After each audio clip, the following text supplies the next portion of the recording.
Saturday morning, Islamabad, Pakistan. Vice President J.D. Vance is sitting across from Iranian Parliament Speaker Mohammad Bagher Ghalibaf in a room that probably has too many flags and not enough ventilation. Pakistani Army Chief Asim Munir is between them. The guy who spent weeks on the phone with Vance setting this whole thing up while the bombs were still falling. It's the first face-to-face meeting between American and Iranian officials since 1979, almost half a century. And 2,000 miles away, while these men are exchanging diplomatic pleasantries and feeling out whether either side is serious, two American destroyers are pushing through the Strait of Hormuz without permission. The USS Frank E. Peterson and the USS Michael Murphy, slicing through waters that Iran has spent 6 weeks claiming as its own personal toll booth. Yussi Iranian state TV is already claiming one of the ships turned back after a 30-minute warning. U.S. officials are flatly calling that a lie. Here's the thing about the Strait of Hormuz. It's 21 miles wide at its narrowest point. That's it. 21 miles of water separating the Persian Gulf from the Gulf of Oman, and through that sliver passes about 20% of the world's oil and a quarter of its liquefied natural gas. Before February 28th, before Operation Epic Fury turned the Iranian military into a smoking ruin and kicked off the worst energy crisis since the 1970s, about 138 ships passed through there every single day. Now, 7. Maybe. On a good day. And the reason for that isn't Iranian missiles or drone boats, or even the Revolutionary Guard speedboats that spent the first weeks of the war playing chicken with anything that floated. The reason is something much older, much cheaper, and much harder to deal with. Mines. So let's rewind, because how we got here matters.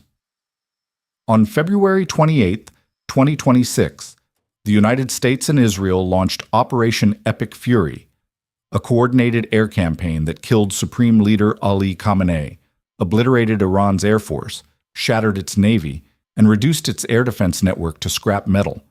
The attack came mid-negotiation while Jared Kushner and Steve Witkoff were literally sitting in Geneva talking about a deal. The Omani foreign minister had just announced a breakthrough. Hours later, bombs started falling.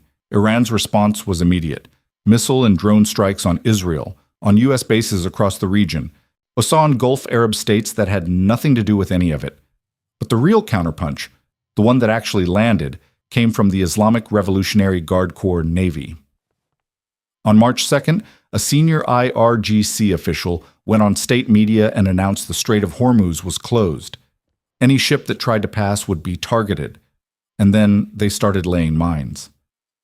Here's what U.S. intelligence has pieced together about that operation. And honestly, it's a mess. The IRGC didn't use their proper naval assets. Most of those were getting blown out of the water by American aircraft. They used small boats, speedboats.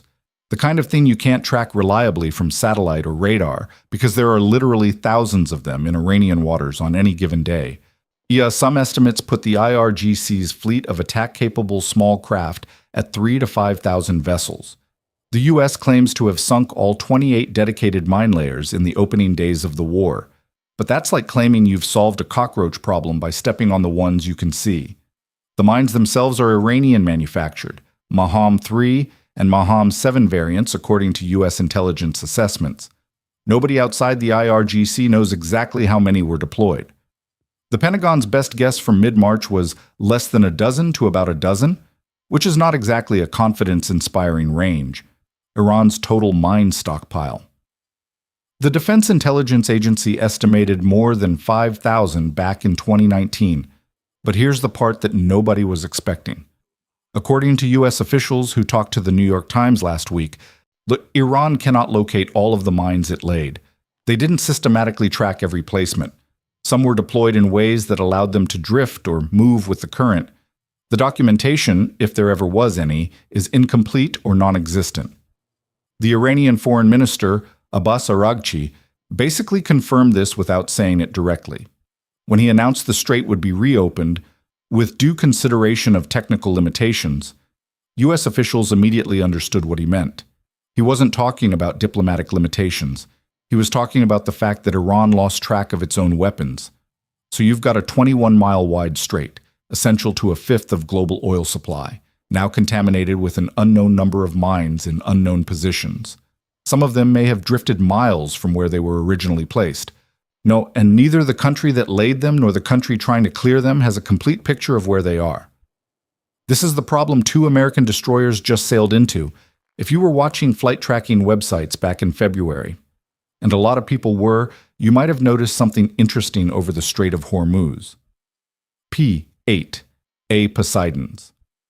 Boeing 737s that have been converted into what the Navy likes to call multi-mission maritime patrol aircraft, though flying sensor truck is probably more accurate.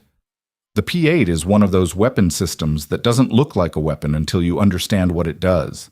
It flies at high altitude, 20,000 feet or higher, moving fast, covering huge areas with radar and electronic sensors that can detect submarines, surface vessels, mines, drone swarms, you name it. It drops sonobuoys into the water to listen for underwater threats. It carries Harpoon missiles for anything it needs to kill. 2 of them were tracked taking off from Sheikh Issa Air Base in Bahrain and circling over the Strait and the Gulf of Oman in the early days of the crisis, before the war even officially started. Since then, P-8S have become a constant presence, along with MQ-4C Tritons, long-range surveillance drones that can stay airborne for over 24 hours. They've been mapping Iranian activity, tracking boat movements, and building the kind of real-time picture that allows U.S. commanders to understand what they're dealing with. What they found was not reassuring. On April 9th, the IRGC published a chart, in Farsi, distributed through semi-official Iranian media channels, that essentially told the world what everyone already suspected. The standard traffic separation scheme through the Strait of Hormuz, the established shipping lanes that vessels have used for decades, was now marked as a danger zone. Ships were being redirected to a narrow corridor between Kishim Island and Larak Island, a channel about 5 nautical miles wide, roughly 1/4 the width of the normal shipping lanes. And here's the kicker. That corridor runs entirely through Iranian territorial waters, past an IRGC naval base on Keshim's southern shore, under the watchful eye of Iranian radar and patrol boats and whatever coastal defenses survived the American bombing campaign. In other words, Iran managed to use its own chaotic, either poorly executed mining operation to do something it couldn't have achieved with precision planning. By contaminating the main shipping lanes with an uncertain number of drifting mines, it funneled all commercial traffic into a choke point within its own waters. A choke point it controls. A choke point where it's been charging ships up to $2 million for the privilege of passing. Captains and shipping companies aren't stupid. They can read a map. They can see that the safe route hugs the Iranian coast, passes within missile range of Iranian positions, and requires coordination with the same Revolutionary Guards who've been launching drone attacks on tankers for 6 weeks.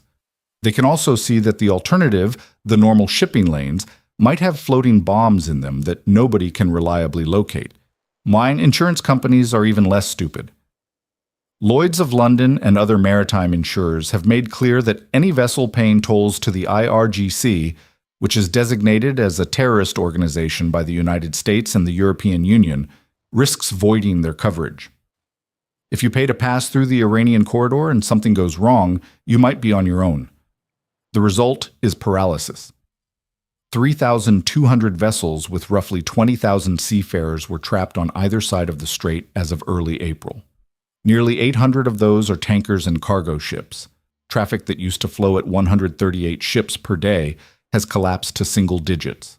Brent crude, the international oil benchmark, has jumped more than 30% since the war began. Average gas prices in the United States are up about $1.18 per gallon. And everyone is waiting to see what happens next. The mine-clearing operation that just started, let's be honest about what it is. It's a bet. A very expensive, very slow, potentially very dangerous bet on technology that has never been tested in real combat conditions. Here's the situation the U.S. Navy faces. The dedicated mine countermeasure ships it used for decades. The Avenger-class minesweepers, with their wooden hulls wrapped in fiberglass to reduce magnetic signatures, were decommissioned from Bahrain in September 2025. All 4 of them. Gone. Replaced by something newer, more flexible, and completely unproven. Independence-class littoral combat ships equipped with modular mine countermeasure packages. The LCS. If you've followed defense procurement at all, you know the reputation. Cost overruns, development delays, hull cracks, propulsion failures. One variety was beset by so many problems that critics started calling them little crappy ships. The Navy has been desperately trying to find a mission these vessels can actually perform. Mine countermeasures might be it, or might not. The theory is elegant. Instead of sending sailors into minefields, which is how the old Avenger-class ships worked, deliberately sailing into danger zones with their low magnetic hulls, the LCS stays outside the threat area. It deploys unmanned systems, underwater drones, surface drones, towed sonar arrays, MH-60S helicopters equipped with laser sensors that can scan the top layers of the water column. The ship becomes a command platform while robots do the dangerous work. The Pentagon calls this the MCM mission package. It includes the Knifefish unmanned underwater vehicle, which uses low-frequency broadband sonar to find buried and proud mines. The AN/AQS-20C sonar system, towed by an unmanned surface vessel, scans multiple depths simultaneously. The unmanned influence sweep system mimics the magnetic and acoustic signature of a ship to detonate mines safely. There are also small, semi-autonomous mine-hunting drones, like Raytheon's Barracuda, which can be deployed to identify and neutralize individual mines once they're located. MH-60S helicopters carry the ALMDS, Airborne Laser Mine Detection System, which uses laser sensors to scan the top layers of the water column from above, detecting near-surface mines that might be invisible to sonar. In theory, it's a complete system: detect, classify, identify, neutralize. There's also talk about next-generation systems that could eventually transform this entire mission. DARPA's Manta Ray program, developed by Northrop Grumman, has produced a full-scale prototype of an extra-large autonomous underwater vehicle designed for long-duration missions without human intervention. The thing looks like exactly what its name suggests: a robotic manta ray that can glide through the ocean using buoyancy-driven propulsion, harvesting energy from the environment, carrying various payloads in modular bays. It was tested off Southern California in early 2024, shipped in 5 standard containers and assembled in the field. The Navy is already in discussions with DARPA about transitioning the technology to operational use. Could systems like Manta Ray transform mine countermeasures? Eventually, probably. Or imagine deploying a fleet of autonomous underwater gliders that can patrol a strait indefinitely, mapping every object on the seabed, detecting new threats as they appear. That's the future the Navy is working toward, but not today. Not in time for this crisis. The Manta Ray is still a prototype. The technology that's actually deploying to the Strait of Hormuz is what exists right now: LCS ships with modular packages that have never seen combat. In practice, a March 2026 report from the Pentagon's Director of Operational Test and Evaluation, the office that's supposed to assess whether military systems actually work, noted that in fiscal year 2025, the Navy conducted no operational testing of the Independence variant LCS equipped with the mine countermeasures package. The director couldn't determine operational effectiveness due to insufficient performance data. No operational testing, no performance data. And now these ships are being deployed to clear a minefield in the world's most important energy choke point, while a fragile ceasefire threatens to collapse, and Iranian forces are still theoretically capable of shooting at anything that moves. But wait, it gets worse. As of late March, 2 of the 3 LCS ships that had been operating in the CENTCOM area, the USS Santa Barbara and the USS Tulsa, were moved out of the region entirely, sent to Singapore. The USS Canberra, which does have the mine countermeasures package installed, was also in Asia, thousands of miles from where the mines are. CENTCOM has now confirmed that additional forces, including underwater drones, will join the clearance effort in the coming days. Admiral Brad Cooper, the CENTCOM commander, announced that the U.S. is establishing a new passage and will share this safe pathway with the maritime industry soon. Soon. Coming days. The language of people who know this is going to take a while. Here's something most people don't know about mine clearance. It is agonizingly slow. Ethan Connell, a naval analyst who studies these operations, put a number on it. Each mine, from detection through destruction, takes up to 4 hours. That's per mine. For a dozen mines whose positions are known. When the positions aren't known, when you're searching an entire waterway for devices that might have drifted anywhere, the search area becomes the whole strait. The precedent everyone cites is Kuwait 1991. Iraq laid 1,157 mines in Kuwaiti waters during the Gulf War. On March 3, 1991, Iraqi officers handed over minefield maps to coalition forces. Actual maps, documents showing where the mines were placed. 9 days later, the first merchant vessel entered Kuwait under British mine hunter escort. Full clearance? Not completed until September 10, 1991. 6.5 months after hostilities ended. Iran has provided no maps, no documentation. The Iranian deputy foreign minister has admitted on international television that mines were laid, but U.S. officials believe Iran genuinely doesn't know where all of them are. The currents in the strait, the hurried and chaotic nature of the deployment, the use of small boats without systematic tracking, all of it has created a situation where the minefield is essentially unmapped. The American ships that just transited, they're setting conditions for clearance, not performing clearance. They're demonstrating that U.S. vessels can survive the passage, building confidence, testing Iranian responses. The actual mine hunting, the sonar sweeps, the drone deployments, the methodical grid-by-grid search of the water column and seabed, that will take days at minimum, weeks more likely, possibly months. And every day the strait remains effectively closed. The pressure on global energy markets continues. Every day captains and insurers remain hesitant. The economic damage compounds. Every day the ceasefire holds without resolution. The risk of renewed fighting grows. President Trump has framed this as a favor to the world. We're now starting the process of clearing out the Strait of Hormuz as a favor to countries all over the world, including China, Japan, South Korea, France, Germany, and many others, he posted on Truth Social. Incredibly, they don't have the courage or will to do this work themselves. He's not wrong that other countries have been reluctant to help. The UK, which has its own mine countermeasure vessels, has kept them at home. The European navies that could contribute have cited various reasons for staying out. Only the United States seems willing to actually sail into the danger zone. But there's another way to read the situation. Trump started this war. The mines are in the water because American and Israeli bombs started falling on February 28th. Like the civilian infrastructure that Iran says it needs toll revenue to rebuild was destroyed by American aircraft. The situation that requires mine clearance exists because of decisions made in Washington. That's not a moral judgment. It's just the reality of how we got here. While the destroyers were transiting and the mine clearing operation was being announced, the talks in Islamabad were going somewhere. Pakistani sources described the first day as largely positive. Iranian media signaled progress. Neither side has been specific about what exactly that means. The sticking points are obvious.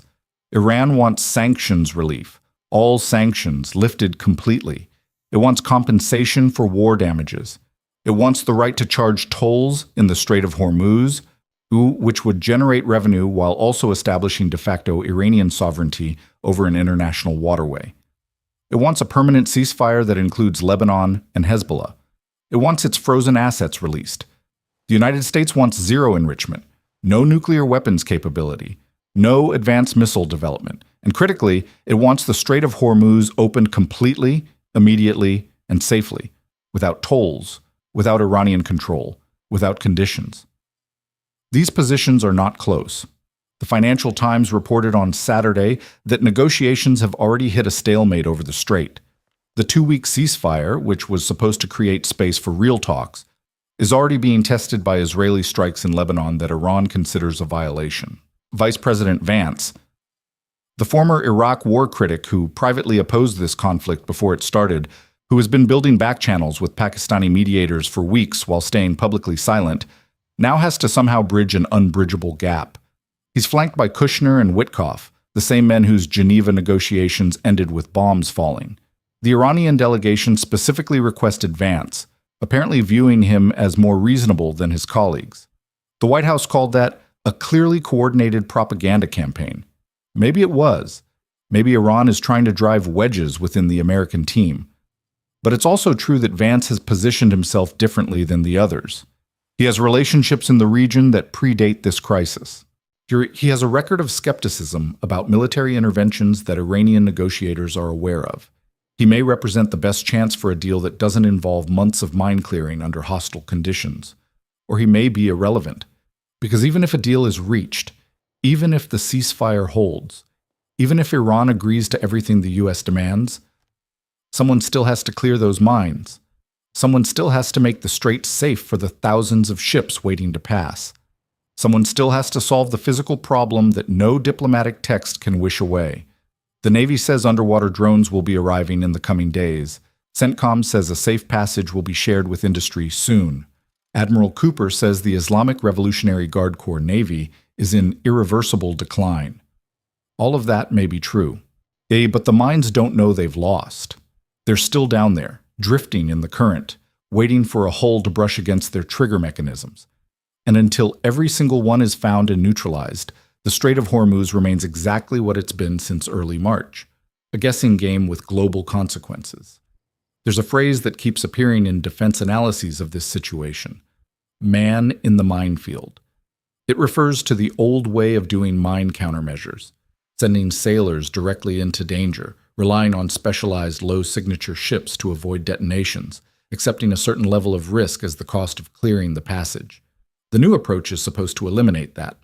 Unmanned systems, standoff sensors, robots taking the hits instead of humans. It's cleaner, safer, more modern, but it's also slower. And it requires technology that works, and it demands a permissive environment, or at least a non-hostile one, while the clearing happens. Is the ceasefire permissive enough? Iran's Revolutionary Guards have already issued radio warnings threatening to destroy ships that transit without permission.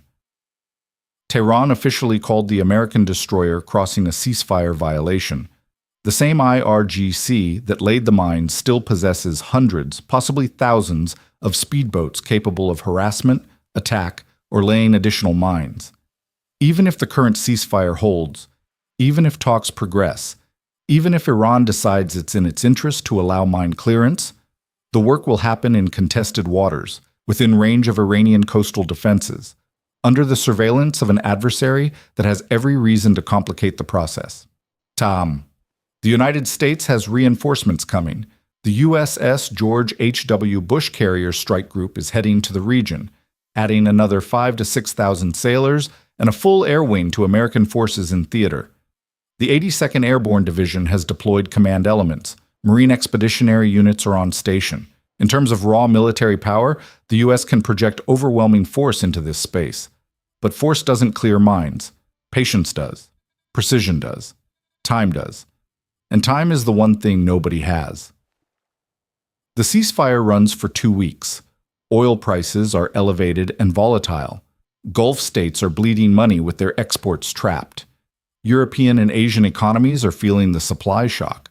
American consumers are paying more at the pump every day the crisis continues.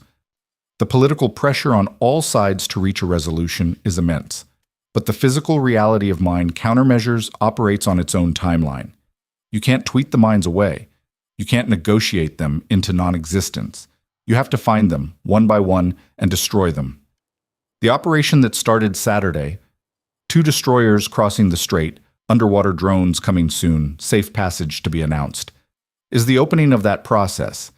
It's a statement of intent, a demonstration of American capability and resolve, but it's also the beginning of what could be a very long campaign. The mines Iran laid in a few chaotic weeks might take months to clear, and until they're cleared, the world's most important waterway remains a guessing game. A $2 million toll might start looking reasonable to some captains. When Iranian control might become the de facto status quo that everyone accepts because nobody has a faster alternative, the leverage Tehran gained by mining the Strait haphazardly might prove more durable than all the precision American military power brought to bear. Or maybe the drones work. Maybe the LCS mission packages perform better than the testing data suggests. Maybe the ceasefire holds, and Iran cooperates, and mine clearance proceeds smoothly, and the Strait reopens fully within weeks. That would be the best case. That's what everyone is hoping for. But hope isn't a strategy, and hope doesn't find mines. What finds mines is systematic, methodical, painstaking work. The kind of work that takes exactly as long as it takes, regardless of what anyone posts on social media or announces in press releases. Saturday, two American destroyers crossed the Strait of Hormuz. More ships will follow, drones will deploy, helicopters will sweep, sonars will ping, and somewhere beneath the surface, in positions nobody can specify, Iranian mines are waiting to be found. The question isn't whether the U.S. can clear them, it's how long it will take, and what happens in the world while everyone waits for the answer.